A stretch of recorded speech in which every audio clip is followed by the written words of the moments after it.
Bonjour Xavier Arrojec, vous Bonjour. êtes journaliste présentatrice à CNews, France Info, Public Sénat et vous publiez une enquête absolument incroyable qui s'appelle Impitoyable. Impitoyable comme la campagne électorale qu'on vient de vivre pour la mairie de Paris. En quoi ça a été impitoyable ? Je pense qu'on a tous suivi tous les épisodes qui se sont succédés et je pense que d'ailleurs personne n'aurait pu penser, et moi la première, quand je me suis lancée dans cette enquête, personne n'aurait pu penser qu'il y ait tant de rebondissements, puis des rebondissements inouïs. On a oublié, en fait la crise sanitaire qu'on vient de vivre nous a un peu fait oublier au moment où on se parle, notamment l'éviction, ce qui est arrivé à Benjamin Griveaux. Mais ce qui est arrivé à Benjamin Griveaux, c'était d'une violence inouïe, c'était d'une violence. Alors on va raconter folle, donc cette c'est en histoire. ça où c'est impitoyable.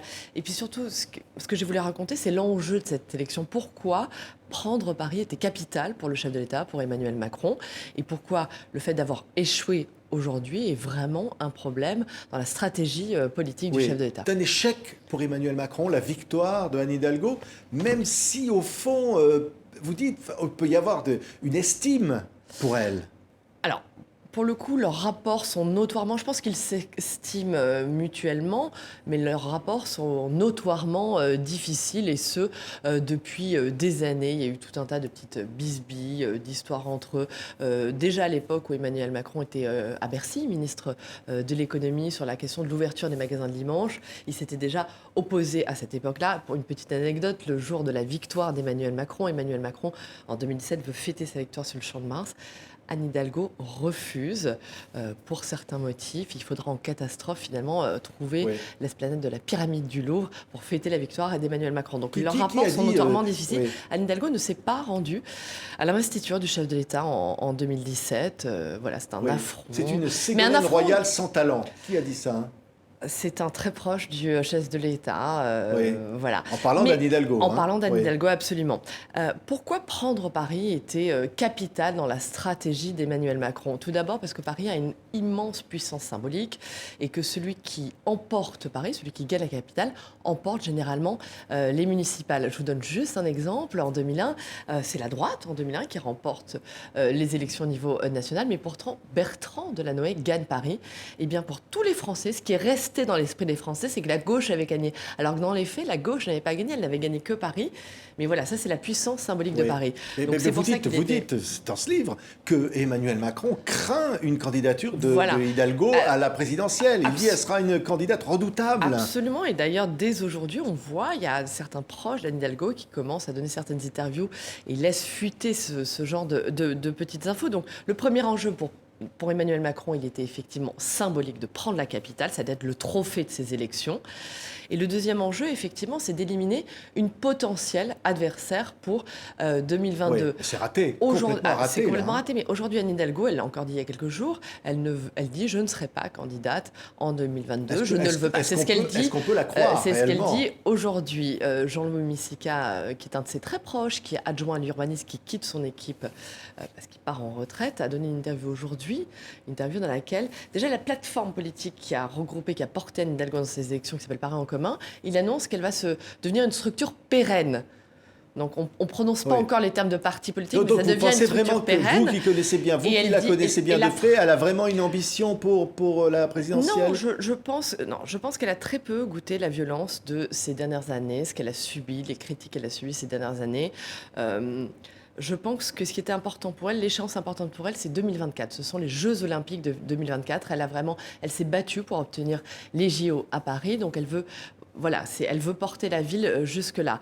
Ce que dit Jean-Louis Missika, son très proche dans l'interview aujourd'hui, c'est qu'il dit « elle ne sera pas candidate, sauf circonstances exceptionnelles ». Donc tout est dans le... Voilà, tout est dans le sauf. Et donc Emmanuel Macron, en très bon stratège politique, il n'en est pas certain qu'elle sera candidate, mais il sait que si elle se décide à l'être, elle serait redoutable, elle peut menacer sa réélection. Pourquoi ? Parce que c'est une femme, parce qu'elle représente une femme de gauche qui représente la social-démocratie et qui par ailleurs a une forte étiquette verte écologiste. Donc ce sont des cages des cases qu'on coche qui sont particulièrement porteuses dans l'électorat aujourd'hui. Oui, alors ça fait Roger, si on revient, on fait rewind en arrière, ce que vous racontez, les coulisses, c'est absolument incroyable, vous faites plein de révélations dans ce livre, on ne pourra pas toutes les rappeler ici, mais il faut lire ce livre parce que c'est croustillant, c'est un vrai polar. Hein. Alors, il y a d'abord, vous le disiez, Griveaux, qui représente donc La République En Marche, candidat Macron, et puis cette incroyable affaire. Alors au début, Griveaux, il dit, j'ai des dossiers, c'est ça ? Alors, Benjamin Griveaux, effectivement, non, mais il faut d'abord revenir sur le fait que la désignation, est-ce que Benjamin Griveaux n'était pas le bon candidat pour Paris ? En tout cas, le processus de désignation, il a été terrible. Il a été anthropophage pour La République En Marche. Dès le premier jour où Benjamin Griveaux est désigné, on a Cédric Villani qui était lui aussi candidat, qui est député de la majorité présidentielle et qui dit « Je n'accepte pas ce choix de la commission et j'y vais tout seul ». Rendez-vous compte que donc les germes de la division, elles étaient déjà les germes mortifères. Hein, oui, mais quand Griveaux dit j'ai des dossiers, je peux tous les tuer. Alors, ce sont des ça, propos c'est ce que vous lui rapportez. C'est ce que sont des propos rapportés, c'est ce que me dit dans le livre un autre candidat putatif, Gaspard Ganzer. Gaspard Ganzer me raconte les propos lors d'une entrevue qu'il a eue avec Benjamin Griveaux. Je n'ai pas assisté à cette entrevue, mais ne soyons pas naïfs, c'est de la politique. On imagine que chacun a ses méthodes pour nuire à l'adversaire. Oui, il y a Macron toujours. Macron en coulisses, plein de confidences, Macron qui, contrairement tire les ficelles. Voilà, qui, contrairement à ce qu'on veut nous faire croire, même aujourd'hui, quand on voit le résultat, on nous dit mais non, mais le président est en Allemagne, le président va demain en Afrique, il s'intéresse à autre chose, on enjambe les municipales. Moi, je peux vous dire que, justement, certains de ses proches, plus proches conseillers, m'ont dit on a commencé à travailler sur les municipales dès le lendemain de la victoire de 2017. C'était le premier scrutin local, c'était capital pour l'enracinement de la République En Marche. Il va même voler avec donc, son épouse Brigitte au secours de Benjamin Griveaux après le scandale. Voilà, alors ce qui est certain, on a dit beaucoup de choses sur ce scandale, sur... voilà, qui a pris la décision, comment ça s'est passé, est-ce que Benjamin Griveaux aurait pu finalement rester candidat ? Il y a eu quelques heures d'hésitation. Oui. Voilà, Macron lui dit on va te soutenir, si tu veux y aller, on te soutiendra jusqu'au bout. Ce qui est certain, c'est qu'Emmanuel Macron a été très humain avec Benjamin Griveaux, qui lui a dit effectivement, peut-être qu'il ne le pensait pas, peut-être qu'il savait que de toute façon les choses étaient faites, qu'il fallait tourner la page. Le scandale était tel, on a oublié, mais le scandale était inouï. Mais néanmoins, il a effectivement été très humain et par ailleurs, je révèle effectivement que l'épouse du chef d'État, Brigitte Macron, a déjeuné quelques temps plus tard avec l'épouse de Benjamin Griveaux, ce qui est assez élégant, je trouve. Voilà, quelles que soient les destinées politiques de chacun. Ouais. Alors, beaucoup de révélations dans ce livre. Tiens, une en passant, on en parle beaucoup en ce moment, l'avenir d'Édouard Philippe. Des proches d'Édouard Philippe disent qu'il vise la présidentielle. Ça, vous le dites. Oui, mais vous savez, en politique, on entend beaucoup tout et son contrat, puis de gens très bien informés qui vont vous dire, moi j'en suis sûre, ce à 90%. C'est en 2027, voilà. Pas tout de suite. Ce qui est certain, c'est qu'Édouard Philippe sort renforcé de cette période. Alors, cette période, c'était non seulement la gestion de crise. On a aujourd'hui un Premier ministre qui est plus populaire que le Président de la République, qui a été porté par... Les Français saluent sa gestion de la crise. Par ailleurs, deuxième équation, et deuxième paramètre, il vient d'être réélu, et très bien réélu, quasiment à 59% au Havre. Ce qui complique d'ailleurs la stratégie d'Emmanuel Macron. Que va faire le Président de la République ? C'est difficile de se passer d'un Premier ministre qui est non seulement populaire, qui rassure les Français et qui par ailleurs vient d'être réélu. Ça va être, ça complique l'équation de ces jours prochains pour le président. Est compliqué. Ensuite, pour vous répondre à vos questions sur les visées d'Édouard Philippe, ce qui est certain, c'est que c'est aujourd'hui un des hommes politiques les plus populaires, bien sûr à droite, mais surtout, c'est ça qui est intéressant, dans l'électorat de la République En Marche. Donc, je ne pense pas qu'il y ait des visées pour 2022. 2027, nous en reparlerons. Oui, un autre personnage qui apparaît, je veux dire, c'est un véritable polar politique, c'est Agnès Buzyn.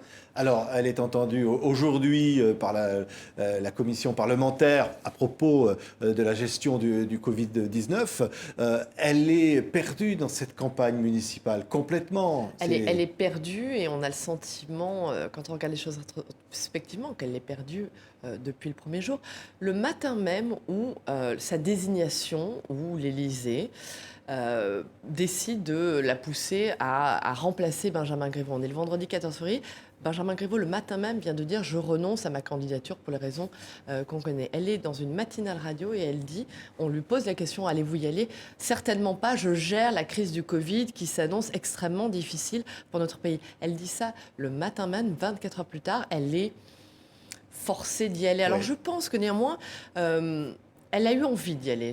Je pense qu'on ne lui a pas tellement forcé la main. On l'a beaucoup poussé, beaucoup de gens, François Bayrou notamment, l'a beaucoup poussé. Il était favorable à sa candidature dès le départ. Donc beaucoup de personnes de l'entourage d'Emmanuel Macron, de la Macronie, ont poussé pour sa candidature.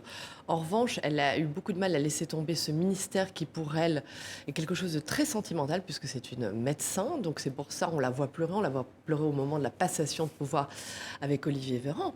Et puis ensuite, force est de constater, oui, ce qui est terrible, c'est que, au-delà voilà, des déclarations déflagratoires qu'elle fait pour des raisons... Voilà, je pense qu'au final, elle n'est pas faite, elle n'était pas armée pour la violence d'une réelle campagne électorale. Agnès Buzyn n'avait de sa vie ne s'était jamais présentée à un scrutin électoral. Et là, elle se retrouve face à deux fauves, Oui. Rachida Dati, Anne Hidalgo, qui bien sûr ne lui pardonne aucune erreur, aucune hésitation. Donc elle on a n'était senti pas parfois armée. même une Je pense au fond de complicité moi- dans les débats télévisés Absolument. Mais je entre pense que Hidalgo surtout et Agnès Dati contre elle. Hein. Agnès Buzyn n'est pas faite pour ça. Ouais. C'est sans doute une femme très honorable. C'est un médecin qui a une carrière extraordinaire dans un milieu difficile, un milieu d'hommes. Mais je pense qu'elle n'est pas, en tout cas, elle n'est pas assez armée pour la politique. Et pour vous répondre sur Rachida Dati et Anne Hidalgo, elles se connaissent depuis très longtemps. Elles siègent ensemble au Conseil de Paris depuis des années. C'est la meilleure opposante alors. Et hein. elles sont, non, mais plus que ça, je dirais pas qu'elles sont amies ou qu'elles sont proches, mais elles s'apprécient beaucoup, elles rigolent, elles sont copines, pas amies, Ouais. mais copines. L'une a aidé l'autre pour trouver une école à sa fille. Voilà. Rachida Dati, au sein je vous fais une petite révélation qui, par exemple, n'est pas dans le livre. Au sein de l'équipe de Dati, voilà, il y a une consigne, on ne touche pas, on ne touche pas la vie personnelle, par exemple, d'Anne Hidalgo. Enfin, vous voyez, des consignes un peu comme ça.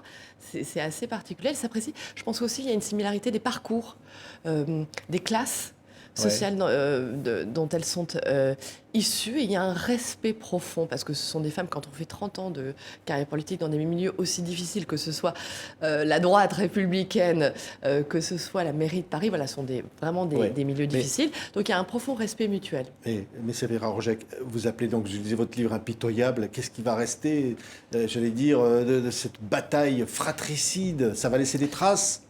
Ah, regardez, le parti est plus que fracturé aujourd'hui. Aujourd'hui, il y a même eu la création d'un nouveau groupe au sein de la majorité présidentielle à l'Assemblée nationale. Donc, des traces Je rappelle Macron, juste que même les frondeurs de François Hollande, à l'époque, n'étaient pas allés jusque-là, c'est-à-dire jusqu'à créer un nouveau groupe. Or, Emmanuel Macron, aujourd'hui, Cédric Villani, il fait partie d'un nouveau groupe à l'Assemblée nationale. Bien sûr que ça laisse des traces, puisque aujourd'hui, cette élection, en quoi elle était capitale, il fallait qu'il y ait un enracinement local du parti présidentiel. C'est un échec complet. Il n'y aura pas d'enracinement local. Par ailleurs, ça veut dire quoi? Ça veut dire aussi que le en même temps, au niveau local, le en même temps ne marche pas. Et enfin, il y a une résurgence du clivage droite-gauche. C'est ce que m'explique François Hollande dans le livre. Il m'a dit, on a pensé en 2017 que les vieux partis traditionnels, c'en était fini de ces partis. Eh bien, force est de constater, c'est ça que nous disent ces élections. Non, c'en est pas fini. Les électeurs votent à droite, à gauche. Le en même temps, ça marche pas tellement. Merci beaucoup. La folle campagne qui a changé la politique. Impitoyable. Séverine Rogec, votre livre est publié chez Stock. Merci d'avoir été notre invité. Merci à vous. Merci beaucoup.